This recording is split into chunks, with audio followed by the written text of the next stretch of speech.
Halo, perkenalkan nama saya Romana Rosita Francisca, tingkat 2C Prodi Farmasi, Poltekkes Kemenkes Kupang.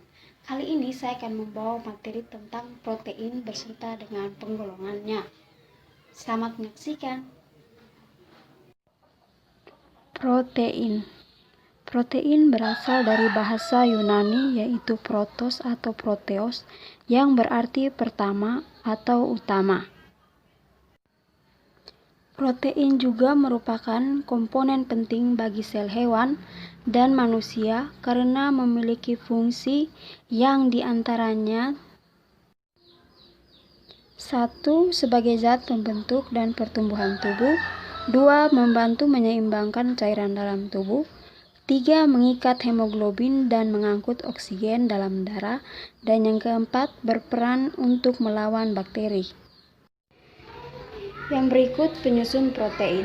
Protein tersusun dari peptida-peptida yang membentuk suatu polimer yang disebut dengan polipeptida.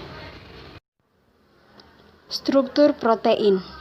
Struktur protein dibagi menjadi 4, yaitu yang pertama struktur primer, yang kedua struktur sekunder, yang ketiga struktur tersier, dan yang keempat struktur kuartener. A. Struktur primer. Struktur primer adalah struktur sederhana yang urutan asam aminonya tersusun secara linear.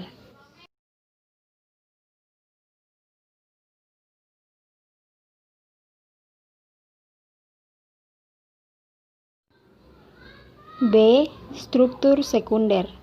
Struktur sekunder adalah struktur dua dimensi dari protein. Struktur ini biasanya terjadi berbentuk lipatan atau folding yang beraturan.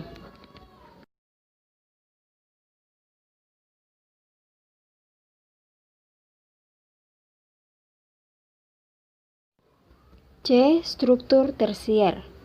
Struktur tersier adalah struktur tiga dimensi yang sederhana dari rantai protein.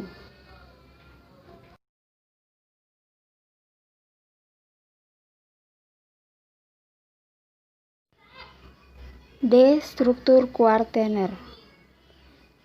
Struktur kuartener adalah struktur tertinggi karena memiliki dua atau lebih subunit dari protein.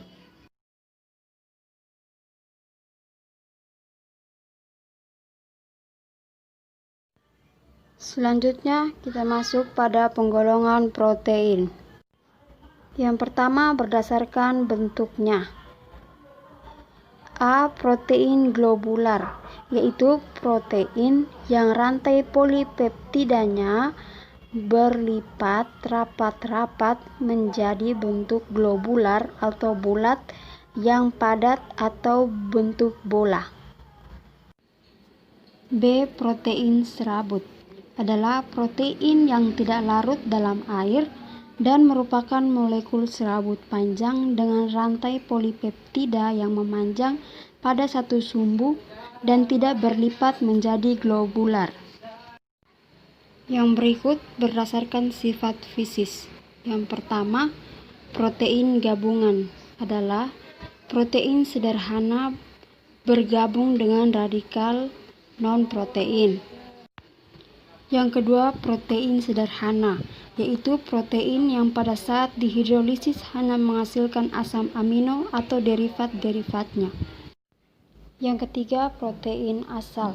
Protein yang berasal dari protein bermolekul tinggi yang mengalami degradasi karena pengaruh panas.